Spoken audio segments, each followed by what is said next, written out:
Welcome to Channel 18 News. I'm Jim Rogers.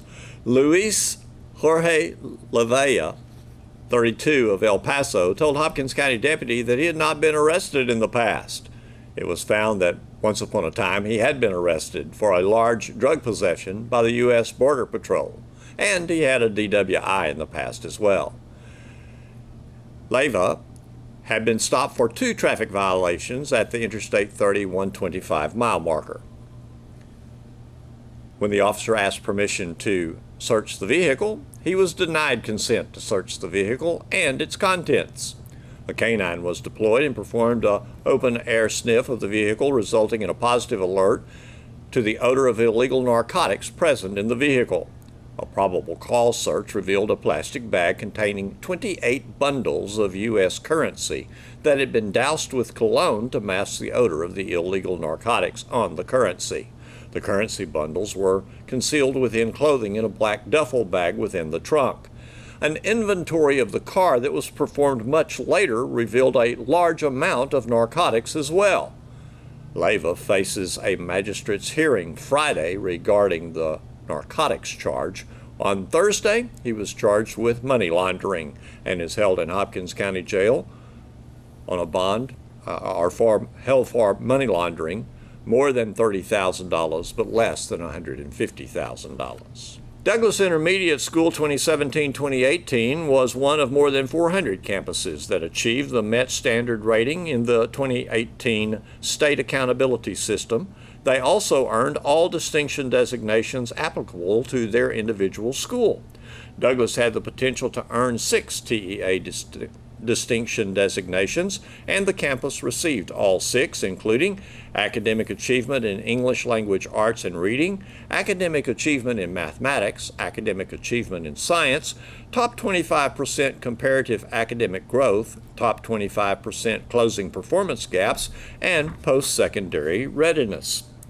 Holly Falmer, former principal at Douglas Intermediate School and current principal of Sulphur Springs Elementary School, commended the intermediate school teachers, staff, and students for their accomplishment. She stated that all members of the campus, including leaders, teachers, support staff, paraprofessionals, campus workers, and custodians, worked diligently to reach the goals of the campus. Even though these results were achieved from STAR scores and formulated by the Texas Education Accountability System, this is not just about the STAR tests, she said. She said it's about student learning, purposeful curriculum and instruction, great teaching, much progress, relationships with students and staff, and a lot of love. Falmer noted 2 critical factors that played a role in the achievement of distinction designations. She said extended learning time was incorporated into the Douglas School Day a few years ago and provided students with an opportunity for enrichment or needed interventions. Science Live is another important part of the 5th grade, which provides hands-on learning in science. Student success in the Science STAR test has improved with the implementation of a science lab setting for students. She said ELR, or reading and math classroom instructional processes and interventions, are more ways in which students' learning is promoted and success is achieved. She noted that, in fact, 5th grade students in Sulphur Springs Independent School District performed above the state average on STAR reading, math, and science scores. Because of the restructuring of campuses in Sulphur Springs Independent School District, Douglas Intermediate School students and staff made history in the 2017-2018 year as the last year to be a 5th grade campus. She said she was honored to be the Douglas principal for 5 years and had witnessed the work of many great teachers and paraprofessionals. Falmer said as she begins her first year at Sulphur Springs Elementary School, she hopes to see the same activity as she saw at Douglas.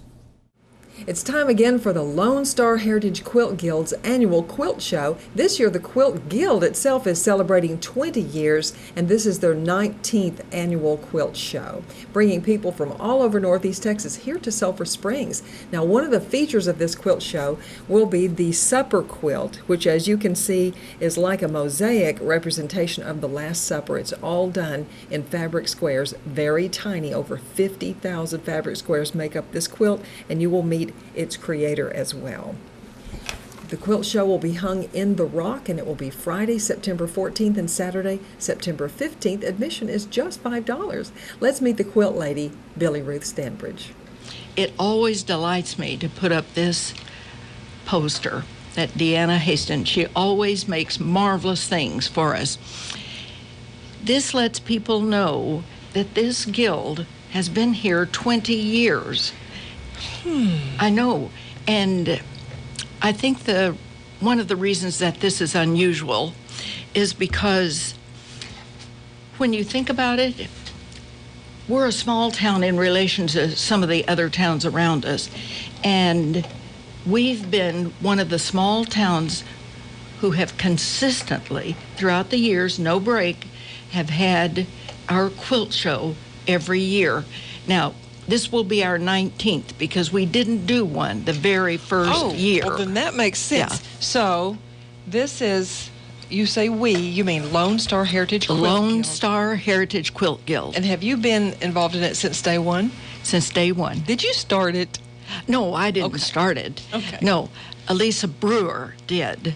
She had gone to the newspaper, and they said she'd gone once before, I guess, and put in a little article and said she would like to start it, and got zero response. And then on this occasion, when they took a picture and her sitting on the floor on a quilt that covered up a big part of the front page, and we all responded. The little article didn't get enough attention, I guess, but the big article on the front page did. And from that day on, we've been going. Now, we had a lot of help getting started from skilled guilds around, the Greenville Guild especially. Right. And so other guilds around here are older than we, but we are consistent, as you said. Absolutely. And now in a beautiful location for your annual show. Yes, it makes such a difference for us. We had to make, or maybe it's more accurate to say we chose to make, an independent standing show, because before it was with the Fall Festival. So therefore, you get the people who are attending the Fall Festival. And so it took us some time to be able to think, can we carry off a show independently? And the Rock became available at that time. And since I also belong to the Downtown Business Alliance, and with it wasn't necessarily an event that would be going on at that time. At one point it was the car show, but the car show had to move. So I thought this is a perfect time for us to be able to encourage our ladies to leave the Rock, which is barely I don't even know you could call it a half a block, to walk to the square and to our restaurants and our specialty shops and everything downtown. So for that reason, just recently, just last year, we started a vintage market, the Downtown Business Alliance did. So it takes place on the 15th, while our quilt show is the 14th and the 15th. So this gives us a whole day to encourage our quilt attenders to go downtown and take advantage of everything down there. And speaking of everything down there, boutiques, wineries, yes. Places to eat, to get a snack, coffee, tea, full meals. Absolutely. In fact, I make up a sheet that we give out at the quilt show that lists every restaurant around, and I don't say just around the square, within walking distance, because you've got more than just a square. There are the side streets and everything, Main Street, Connolly. So every specialty shop and every restaurant is listed, so everybody's got some description of something to go to. Well, there is a real nice piece that's out for the Brick Street Vintage Market that looks like this, and then your lovely quilt that shows the supper quilt. Yes, the supper quilt is truly a special thing. And actually, we as a quilt guild had Dr. Locke present when we were at the girls' gym to be able to show that, and I believe it was the first public showing that he had of it. Dr. Locke is a retired dentist who's obviously able to pay attention to extreme detail. And he decided that since his wife quilted all the time, if he were ever going to see her, he evidently needed to learn to quilt. This was the second thing that he did. And the entire thing is made up of pieces so small, 1 inch square, and all quilters know you've got a 1/4 inch seam, so by the time you do that, you have 1/2 inch squares.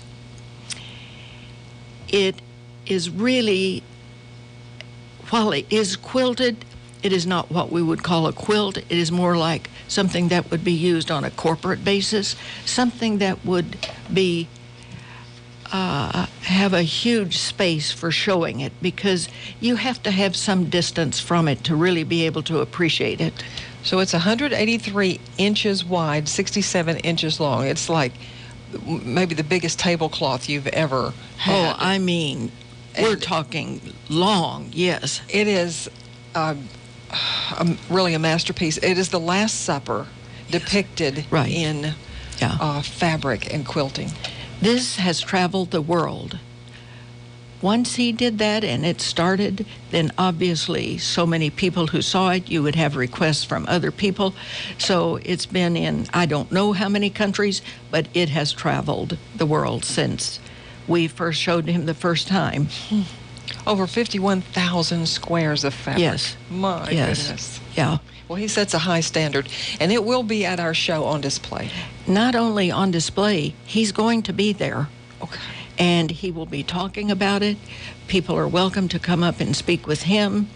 It's going to be on the stage so that, because some people have asked to see the quilting, which means all the design that's used to quilt the it's really more like a wall hanging.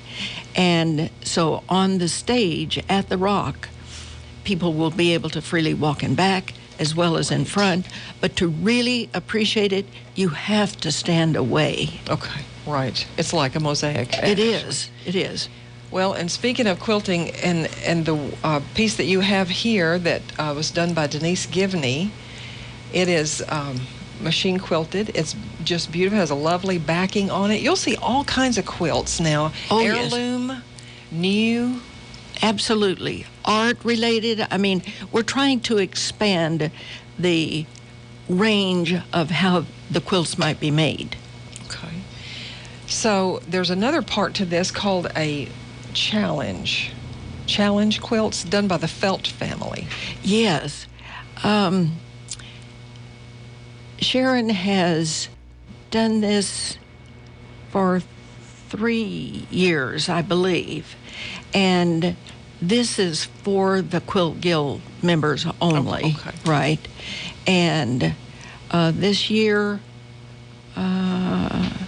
the theme is, I think it's Feeds Feed My Our Soul. Mhm. Feed Feeds My My Soul, Soul. right? And it's the quilter's individual interpretation of exactly what they would like to do. There's another part to this show that is the featured quilter collection, and that is going to be by the late Elaine Sprague. Yes. Elaine was very prolific in all of her quilting, and Roberta Vanderburg, her daughter, has all of these quilts now. And because basically almost everybody in our guild knew Elaine. So Roberta has put those quilts together, and that's become our special show for this time. Yeah. Well, the quilt show is 2 days, as you mentioned. Right. From 9 till 5 on the Friday, Right. 9 to 3 on the Saturday. Yes. 3 would be when we're more closing down. We'll have a welcome by John Sellers, our mayor, and who's known by many people. And so there will be a mayor's choice, but since he wasn't going to be here to make his choice, Someone else? Well, We're thinking right now. no, who was the mayor before? She's going to be embarrassed. I mean, I'm embarrassed that I. Miss Glass. Yes.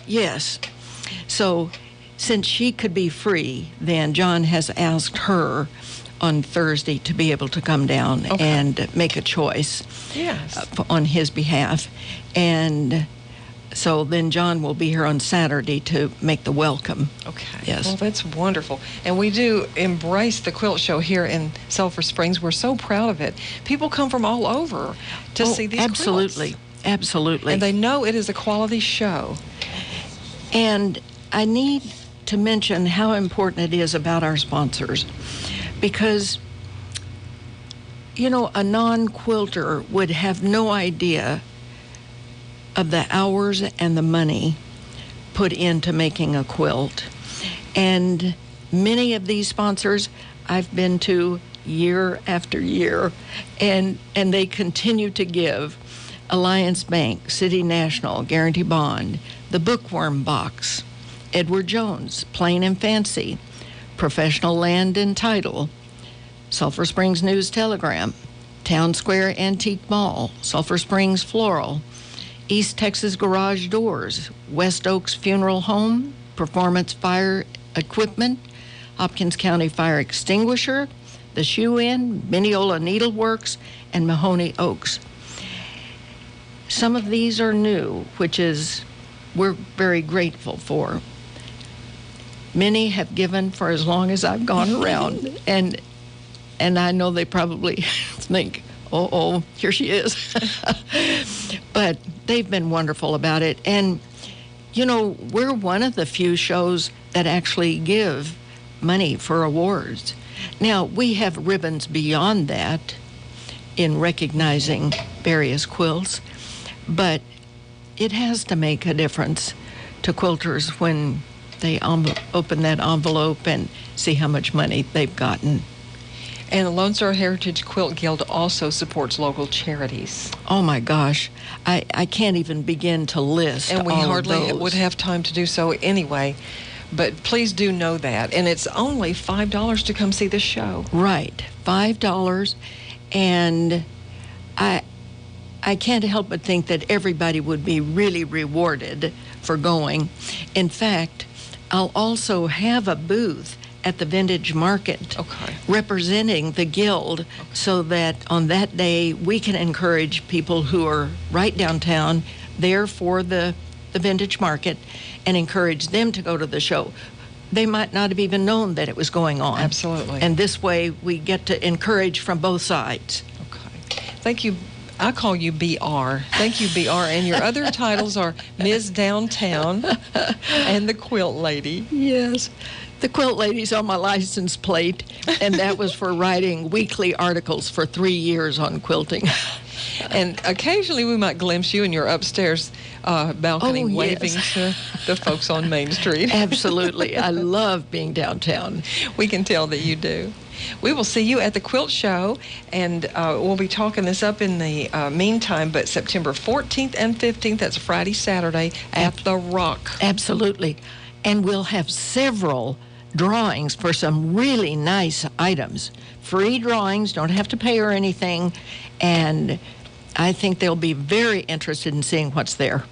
Also, bring the children. There's some activities for children. Yes. Some children's quilts that they have made.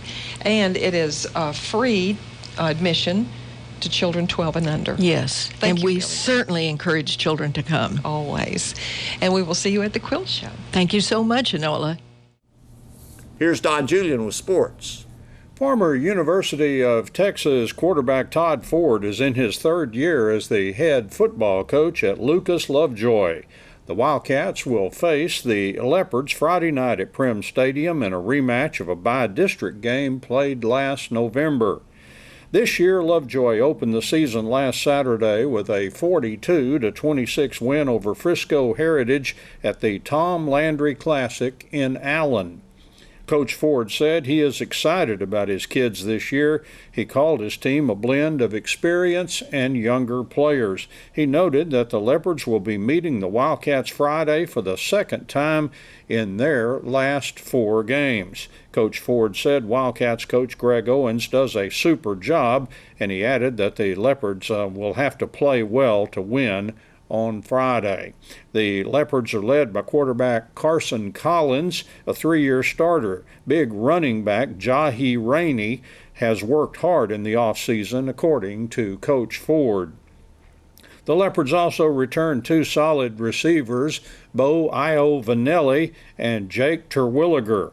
On defense, Coach Owens raved about the Leopards' front 4, which includes 2 big defensive tackles and 2 active defensive ends. Coach Ford said his 3 linebackers work well together. Like the Wildcats, Lovejoy will also begin district play next week, and Coach Ford expects the Leopards to be in the mix for the district championship, along with teams like Lake Dallas, Frisco Reedy, and Denison. Wildcats tennis coach Tony Martinez would have liked to have eased into district play in team tennis, but it was not to be. The Wildcats had to travel to Lindale to face a tough team coached by former Wildcats tennis coach Randy Namani. Lindale is one of the toughest teams in the district, and the Wildcats lost on Wednesday 16-3. Coach Martinez said that the Wildcats played competitive tennis, and he added that he was happy with their performance. The Wildcats got a mixed doubles win from freshmen Jolie Cantu and Michael McCord in 3 sets. Aaron Lucas won his match in number 3 boys singles, and Coach Martinez said that Lucas had to overcome pain from newly installed braces on his teeth. The Wildcats also won the final match of the day as Logan Schumacher took his boys singles match in a 3-set tiebreaker, 10-8. Coach Martinez said Schumacher was a little rusty due to recovery from an ankle injury suffered about a week ago. Several other Wildcats had close matches. Coach Martinez said number 2 girls singles player Zoe Wilson led in both of her sets before they slipped away.